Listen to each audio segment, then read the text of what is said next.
Всем здравствуйте! Меня зовут Татьяна, и я рада приветствовать всех, кто заглянул сегодня ко мне в гости. Вот и прошла первая неделя апреля. У меня эта неделя оказалась свободной. Я работала только один день, все остальные дни я отдыхала. Я специально все свои переработанные дни, большую их часть, оставила на весенние каникулы, понимая, что именно к этому времени накопится усталость, и мне нужно будет перенастроиться. Перенастроиться у меня получилось на 200%. Была чудесная погода, стояла солнечная, сухая погода, было очень тепло, в какие-то дни было плюс 17, плюс 19. Я много гуляла.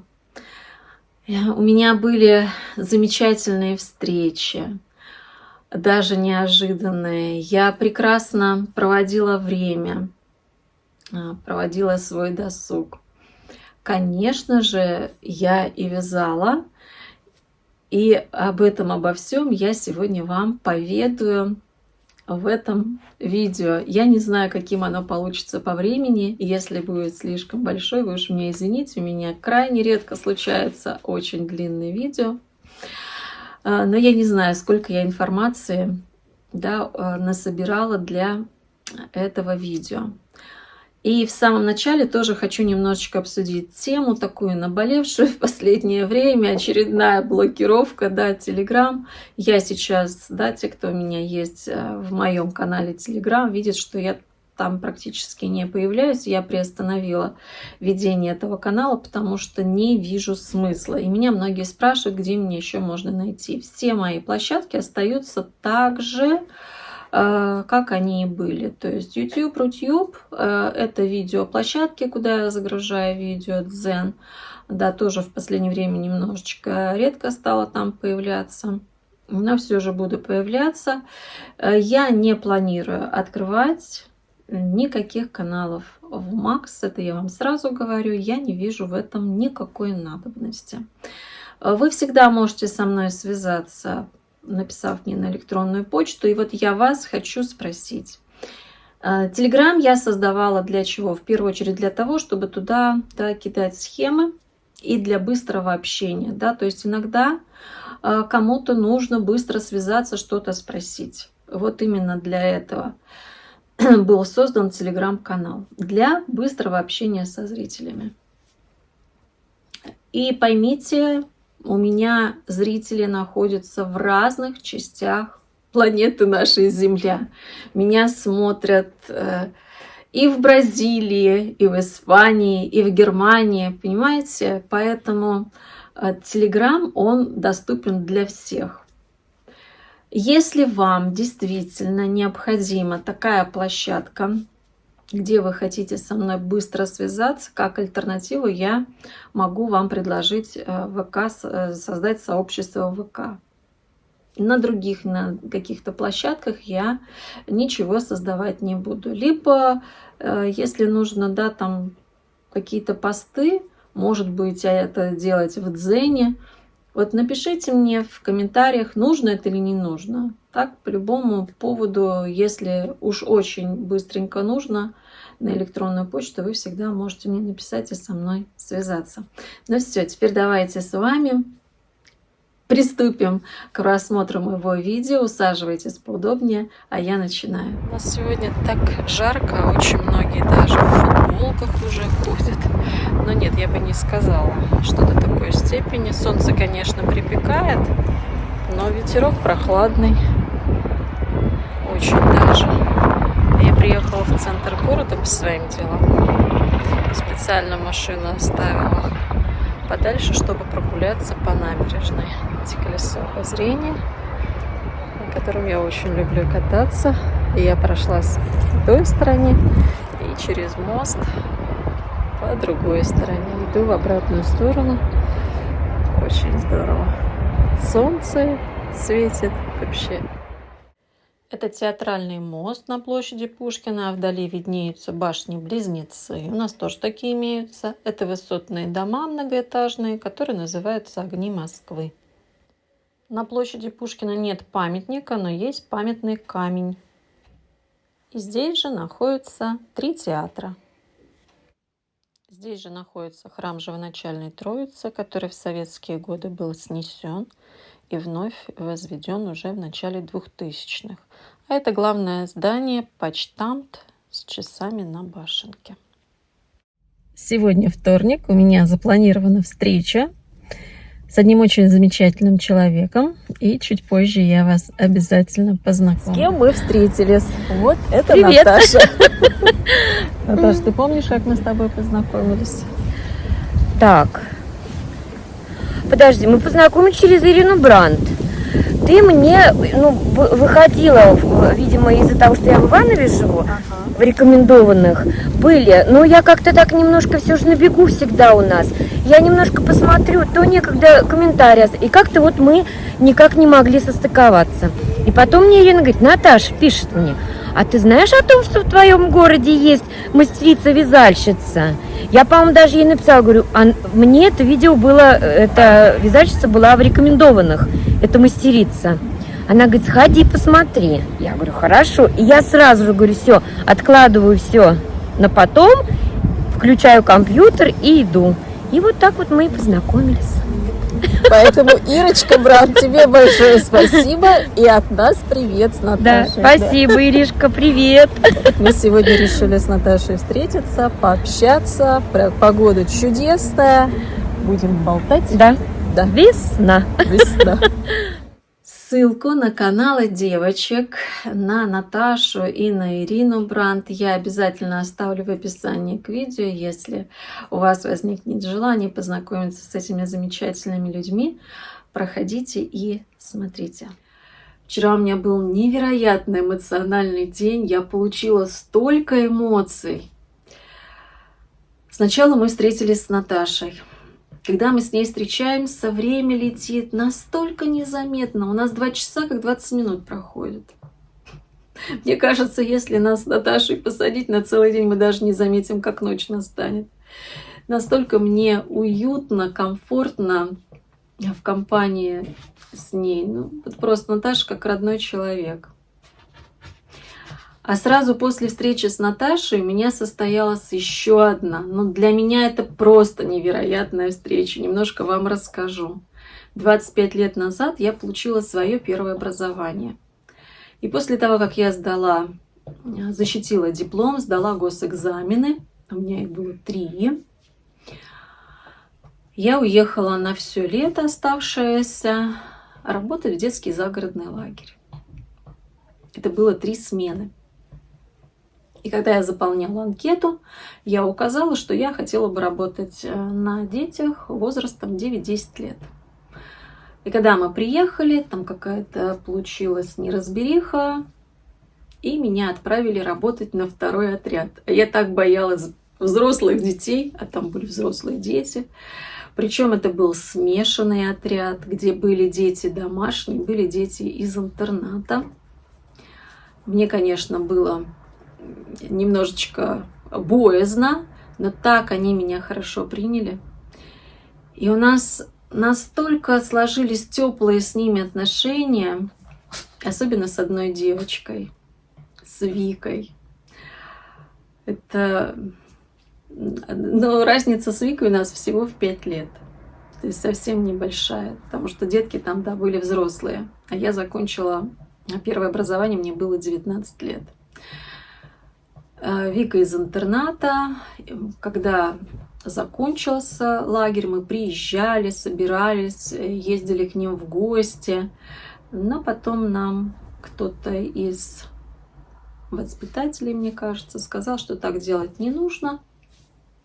И надо все это прекращать.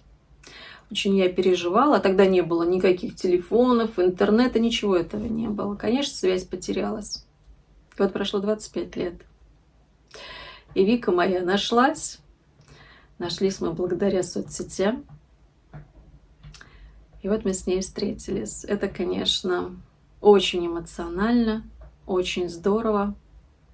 И, конечно, я безумно счастлива. И вернусь к встрече с Наташей. Когда мы с Наташей встречаемся, к сожалению, не так часто, как хотелось бы. Но когда встречаемся, хочется все время немножечко как-то порадовать друг дружку. И Наташа мне принесла подарочек. И говорит: Танечка, я тебе в этот раз пряжи не положила. Я посмотрела, у тебя такие запасы. Я говорю: Наташа, я вот и молодец, что не положила. Я даже хотела сказать, чтобы ты мне пряжу не клала в подарок. Я вам хочу показать, что мне, собственно говоря, и как меня Наташа порадовала в этот раз. Я все выложила из пакетика. Наташа всегда кладет шоколад вдохновения.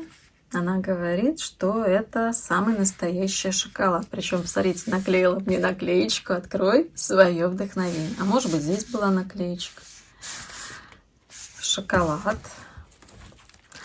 Полезные конфеты. Это конфеты, которые с орешками, а здесь, по-моему, как финиковая паста. В общем, что-то тут вот фруктовое в обсыпке и с орешками. Я люблю такие. Может быть, здесь... Ага, вот орехи и сухофрукты. Снеки королевские. Царская забава. Но я такие пробовала уже, конфетки. Я знаю, что они очень вкусные. Они, кстати, очень-очень сытные. Так, сумочка, на которую мне уже Алиса позарилась. Уже заглянула любопытными своими глазками. Мама, там такая сумочка. Но ведь тебе же, говорит, она не нужна, а мне очень нужна. У Алисы вообще страсть, на самом деле, очень большая страсть к сумкам. У нее так много разных сумочек, рюкзаков. Но ты же мне, говорит, ее отдашь? Я говорю: я подумаю. Это проектная сумка. Я видела такие сумочки. Но здесь еще что-то есть. Здесь еще что-то есть. Угу. Так, давайте достанем. Так, вот такая сумочка. И здесь кармашек. Но это проектная сумка, как вы понимаете, на небольшой проект. Да, чтобы что-то взять с собой. Такая хорошенькая сумочка. Это вельвет. Такая вот ткань вельветовая. Вот эти вот органайзеры я видела. Это органайзеры под спицы. Наташа показывала. Очень нужная вещь. Здесь еще подарочек положили. Иголочки и спицы для кос, для ранов. Потом вот эти наклеечки наклеивать, я так понимаю, номера писать. Вот такие пакетики. Зип-пакеты. Сюда положить, подписать, и все в одном месте. Здесь еще вот такие крафтовые листочки для записи, наверное. Ну, что удобно, видите, здесь съемные кольца разъемные. Я помню, когда училась в университете, у меня была тетрадь на кольцах со сменными блоками. Очень удобно. У меня были цветные, я даже разделяла. Я брала одну тетрадь, разделяла ее разными листами. То есть у меня были все лекции в одной тетради. А потом надо мне было, я вынула файл, положила. И у меня были по одному предмету в одном месте. В общем, такая вот хорошая вещь. С жизнеутверждающим цветом весенним. Вот так, я понимаю, это делается. И, наверное, вот как-то так. Раз. И все закрыто. Красивая штучка. И очень нужная для рукодельниц, да? Нужная для рукодельниц. Маркеры. Я очень люблю красивые маркеры. Я так люблю красивые маркеры. И если есть возможность, я всегда вешаю на свой проект именно маркеры красивые. Так. Сейчас я сниму. Это такая закрепочка. И здесь вот этот маркер как да, выделяется. То есть его в начало ряда вешать. Кольца. Я люблю маркеры на кольцах. Для меня это самый удобный вариант. Это именно кольцо. И здесь. Так. Много их здесь, кстати говоря, очень даже много. Вот что такой интересный маркер, сюда что-то вешают. Я так понимаю, знаете, иногда есть маркеры, которые с номерами. Вот может быть маркер, чтобы ряды, что ли, как-то там считать, я не знаю. Тоже какой-то, вот видите, необычный. Но много маркеров. Мне точно хватит, если даже захочу, можно и на 2 проекта. Беленькие. Я люблю красивые маркеры. Наташа, большое спасибо. А еще такая нужная штучка. Для меня, по крайней мере, очень нужна. Это дезодорант Кристалл. Ой, много лет назад, наверное, лет, мне кажется, 15, может быть, назад я пробовала. Тогда только начинала появляться корейская косметика. И у меня подружка занималась, она мне предложила. У меня был такой вот дезодорант. Он без запаха, здесь написано. Очень хорошо. Я не очень люблю отдушки. С экстрактом хлопка. И вы знаете, на самом деле я уже его попробовала. Мне понравилось. Очень мне понравилось. Вот такая вот, ну, я думаю, что многие знают, да? То есть пользоваться под воду, потом помыть и поставить сушиться. И все. Так что большущее спасибо, Наташа, за подарочки. Очень нужные подарочки. И для красоты, и для поднятия эндорфинов. Да, это вкусняшечки сладенькая. И, конечно же, для рукоделия. Все нужное, все пригодится. Друзья, как вы относитесь к распродаже пряжи? Мне кажется, что положительно. И я думаю, вряд ли найдется такая рукодельница, даже та, у которой хорошие запасы пряжи, которая пройдет мимо вкусных цен. Ведь нам всегда чего-то обязательно нужно. Хорошо, если найдется подсказчик такой, который вам вовремя скажет, что надо сбегать и посмотреть на вкусные цены на пряжу. Тогда вероятность здесь того, что вы посмакуете и найдете действительно то, что вы хотите, да, здесь большая вероятность. Если услышали случайно, то тут как повезет. Да? Ну, повезет хорошо, нет, но тоже хорошо, значит, в этот раз нужно было пройти мимо.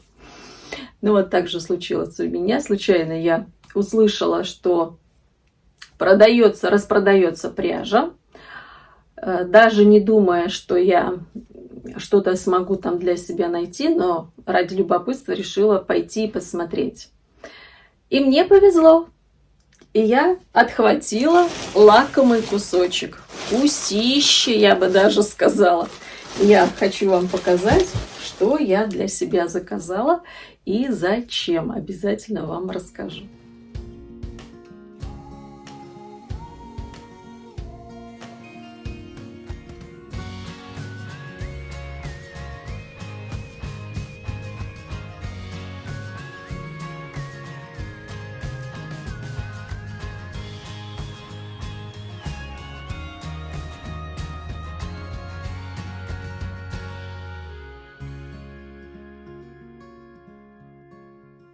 Давайте посмотрим, что я себе заказала, что же я тут отхватила себе. Первое, я очень давно и неоднократно слышала про пряжу Dia Fine у рукодельниц. Это пряжа от Siam. Здесь в составе 45% хлопок, 15% лен, 40% вискоза. В 50 граммах 210 метров. А ниточку давайте посмотрим. Тоненькая ниточка. Под крючок, в принципе, тоже подойдет. Надо попробовать.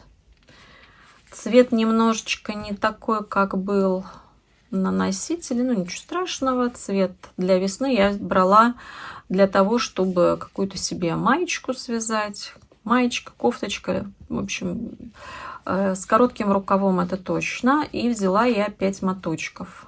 В принципе, взяла остаток, который был. Такой ничего тоже. Ну, яркий немножечко. Ну что ж, пусть будет такой.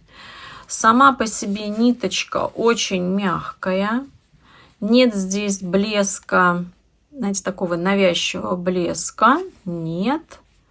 Хорошая ниточка, нравится. Очень любопытно попробовать. Вот слышала много, но сама вот впервые с этой пряжей работаю. Ну уж раз такая возможность предоставилась, я решила попробовать. Вот это первое от Siam. Еще что от Siam я заказала, это пряжа Sapphire Luxe.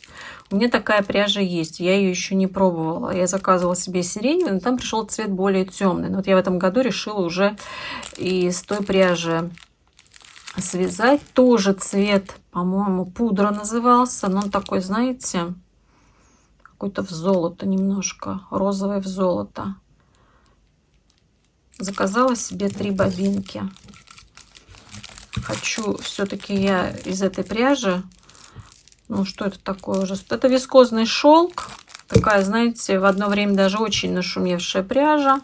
Это пряжа хорошего качества. Да, вот люксового качества. 100% вискоза. В 100 граммах 500 метров. Да, именно для крючка. Она сыпучая, насколько я помню, по отзывам. Видите, она, каждая бобинка в целлофанчике, чтобы не рассыпалась. Мне очень хочется в этом сезоне связать себе. Да, это тоже для крючка я специально брала. И у меня уже есть идея, что из этой пряжи связать. Но, кстати говоря, по метражу не знаю, но должно хватить. Я думаю, что должно хватить на изделие. Вот это у меня 3 бобинки. Дальше я совсем недавно вам показывала, что я по городу гуляла, заходила в магазин рукодельный, показывала там много-много разных стеллажей и сказала, что я очень люблю семеновскую пряжу. Вот стеллаж семеновской пряжи — это мой любимый стеллаж. Я посмотрела, что оставалось в наличии, и решила... Что я решила? Вот смотрите, какой я цвет заказала. Опять меня не отпускает оранжевый цвет. Немножко, видите, конечно, совсем отличается. Заказала я себе пряжу очень, да, многим известную Iris Max. То есть пряжу Iris многие знают.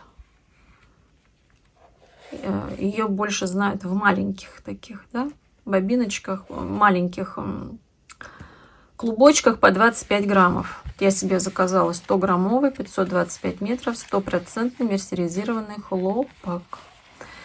На какое-то изделие летнее тоже. Не знаю, хочу такого вот цвета я. Рубашку я, наверное, буду вязать себе из такого цвета. Да, наверное, рубашка. Что-то так вот мне видится.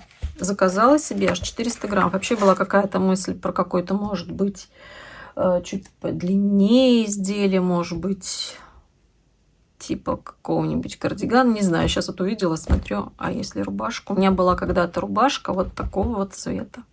Не вязаная, сшитая вот именно такого. И я ее носила с белыми бриджами. Мне так нравилось сочетание. Ну, с белым цветом вообще, конечно, классно все сочетается. И еще одна пряжа от семеновской фабрики.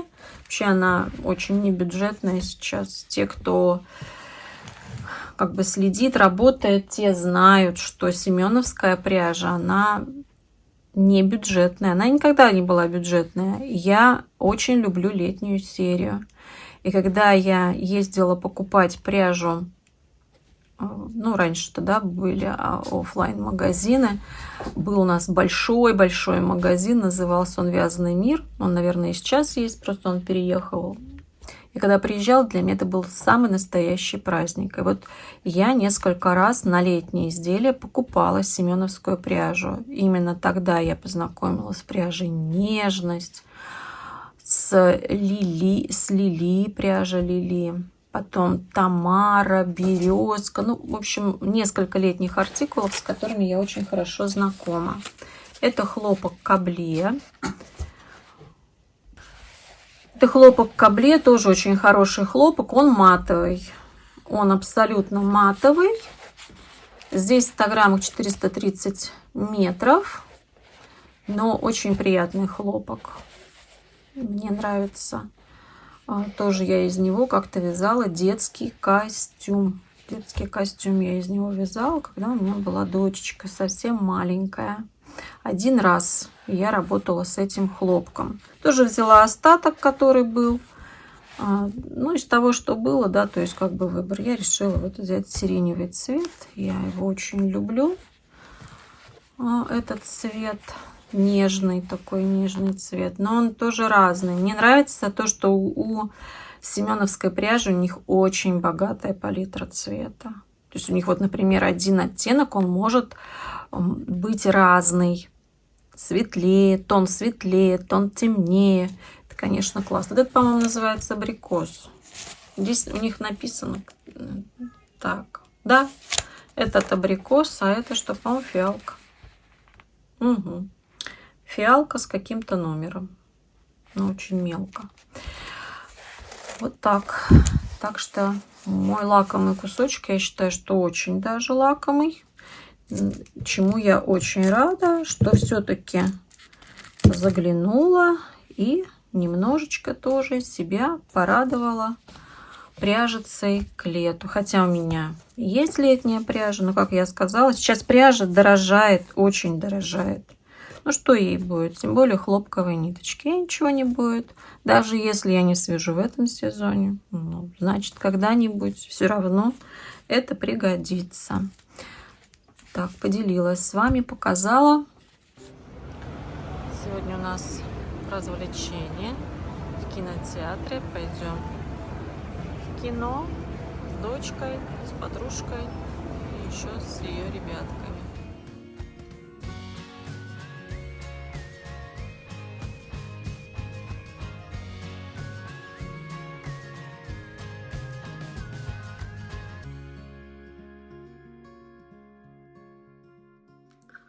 Что у меня происходило в вязании за эту неделю? Я хочу сразу сказать, что вязание не стояло во главе угла. Когда на улице ярко светит солнце, очень тепло, конечно, хочется больше времени проводить на улице, общаясь с природой, чем я и занималась. Но вязать я все равно вязала, потому что я просыпаюсь очень рано. У меня есть утром время, я, конечно же, продвигала свой плед, и можете меня поздравить. Нет, я еще его не связала, нет, потому что все-таки здесь очень много рядов в высоту, но я уже перевалила за цифру 300, 310 рядов у меня на сегодняшний момент связано. Я не буду вам сегодня показывать, да, как выглядит этот плед, он... Сколько там у меня получается, да, плюс 30 рядов прибавилось.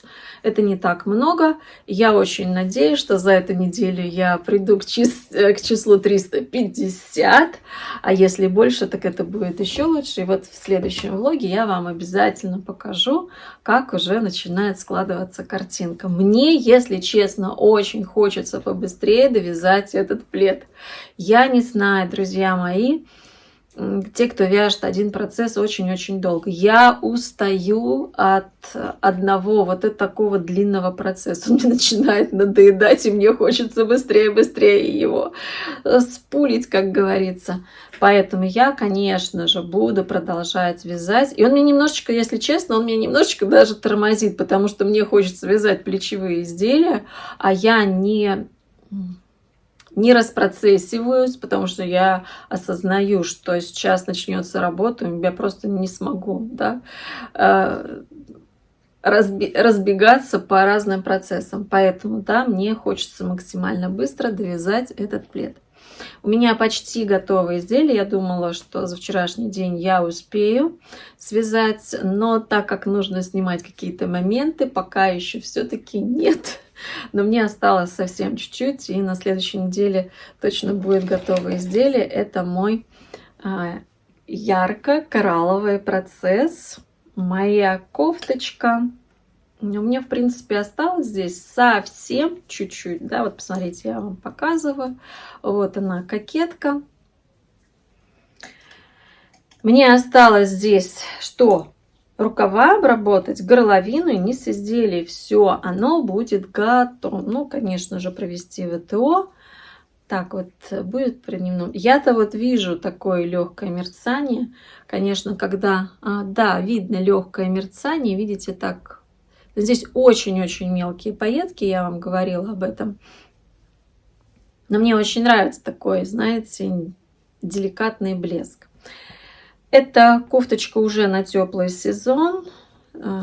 Когда будет тепло, нужны изделия с коротким рукавом. И мне захотелось яркого цвета. Конечно, я говорила о том, что виной вот этот вот хлопок, который мне подарила моя подписчица Ирина. Ирина, вам большой привет. Мне просто не дает покоя, не давали покоя эти блестяшки. И мне хотелось включить их в свой процесс. И я благополучно вяжу. Думаю, что как раз мой буретный шелк, остаточки моего буретного шелка, я вам сейчас покажу, сколько у меня осталось. У меня остался вот такой клубочек. Мне его хватит. И на рукава, и на горловину. Ну вот, наверное, прям вот совсем чуть-чуть, может быть, граммов 10 останется. Так что мой процесс этот тоже продвигается, потому что надо готовиться уже к теплой погоде. Даже несмотря на то, что сейчас немножечко погоде нужно будет отдохнуть. У нас опять придет более холодная погода, дождливая погода. Но в принципе, как бы это немножечко, да, понятно. Почему? Потому что не может же быть всегда, да, тем более в конце марта температура плюс 17, это, конечно, что-то невероятное, но здорово. Меня переполняет, знаете, меня переполняет вот шквал моих эмоций, и у меня вот просто взрыв в голове. Я хочу цвета, я хочу яркого цвета. Помните, я вам говорила о своем процессе, которому я дам второе дыхание будет, да, так скажем. Может быть, я назову так второе дыхание. Это очень известная пряжа. Я крайне редко перевязываю изделия. Очень редко. Но вот этот цвет желтый, вот прям я балдею от этого желтого цвета. Простите меня за такие слова, но я обожаю этот желтый цвет. Вот именно такой. И он крайне редко встречается в палитре пряжи. Есть желтый, он больше такой цыплячий, канареечный. А вот такой нежный, красивый цвет очень редко. Это пряжа. Я нашла, кстати, у себя 3 мотка полноценных. Вот эта пряжа от Yarnart Symphony. Когда-то очень многих будоражащая, просто которая взорвала интернет, и все хотели эту пряжу попробовать. Не у всех было однозначное мнение про эту пряжу. Кто-то ей восторгался, кто-то хвалил, кто-то ругал. Мне эта пряжа понравилась. Понравилась она мне даже не после первого изделия. Вот первый я связала именно желтенький жакет. Я его надевала. А когда я связала второе изделие, ярко-бирюзовый джемпер ажурным узором. Ой, какой он, просто такой он сочный, такой он красивый. Когда я его надеваю, просто вот все поворачиваются вслед. Мне он очень нравится. Я его надеваю всегда с большим удовольствием. Вот как раз сейчас такая будет погода. В нем комфортно. Его можно надеть и летом, когда прохладно, весной, когда тепло. Мне нравится.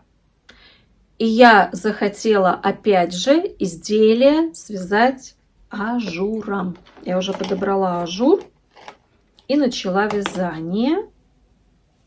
То это самое-самое начало. Вот так сейчас я вам покажу. Такой ажур. Красивый ажур.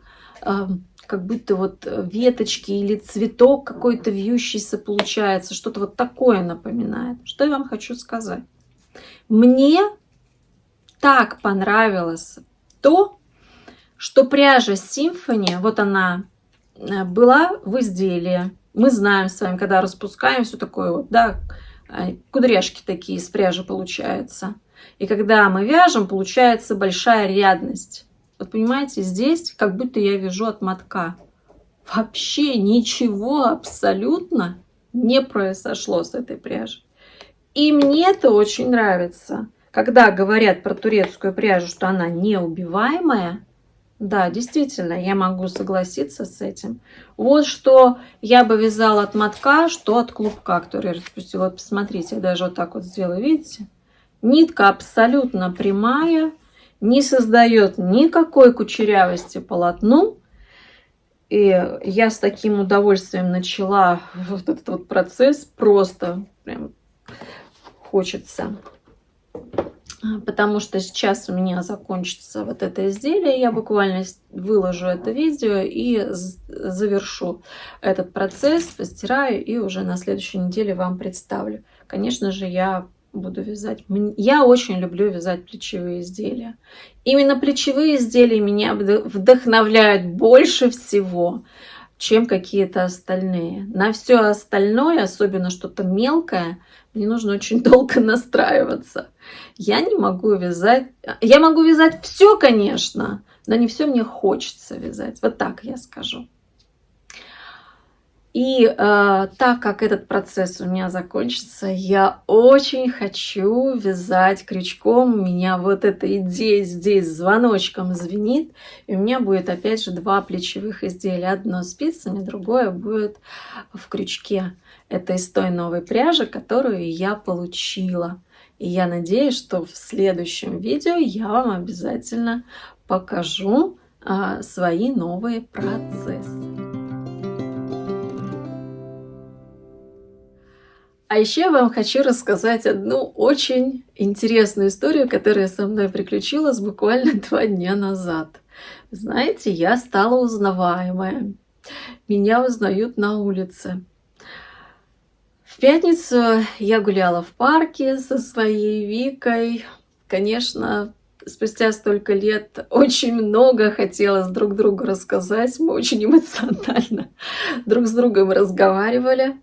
Идем мы по тропе здоровья в парке. Погода была не очень, кстати, в этот день. Как раз было пасмурно. А народу было очень мало. И вот в процессе разговора мимо проходит семья. И женщина говорит, девушка очень знакомая. И она останавливается и окликивает меня: Татьяна. Я останавливаюсь, поворачиваюсь, говорю: да, я Татьяна. Вы блогер? Тут удивилась моя Вика. Говорит: Таня, ты блогер? Я говорю: да. Я говорю: да. Я вас смотрю. Ангелина, вам большой привет от меня. Вы уж извините, что я не остановилась и подольше не поговорила с вами. Просто в этот момент не представлялся возможным этот случай, но мне очень приятно, и я очень рада, что вы меня смотрите и увидели вживую. Вот так вот, друзья. Это уже, да, не первый случай, который такой со мной происходит, но, знаете, так очень интересно. Идешь, иногда ты погружаешься даже в свои мысли, просто, да, не замечая реальности вокруг, а тут тебя человек узнает. Ну что, мои дорогие, вот такое влоговое видео в следующий раз выйдет в понедельник, в связи с тем, что в воскресенье будет большой светлый праздник, и я не хочу вас отвлекать своими видео. Но в течение недели я планирую выпустить, ну вот я планирую 2 видео, но одно точно должно выйти. Это по своему укороченному кардигану шартрёз. Пока я запустила только шортс, вы видели, как здорово смотрится на мне этот кардиган. Именно в незастегнутом виде мне понравился больше. Если даже буду застегивать, то не до конца, не на все пуговицы. Вы обратили внимание, как мне идет этот цвет? В общем, я бы хотела даже что-то летнее в таком цвете. Так что все возможно. И если у меня получится, то еще по красной кофточке тоже выпущу видео. Но это только планы. Надеюсь, что со временем у меня тоже все получится. Также я вас хочу поздравить всех сегодня с большим праздником, с вербным воскресеньем, пожелать вам мира, добра, любви, Ну а я с вами прощаюсь. Надеюсь, совсем ненадолго. До новых встреч. Пока-пока.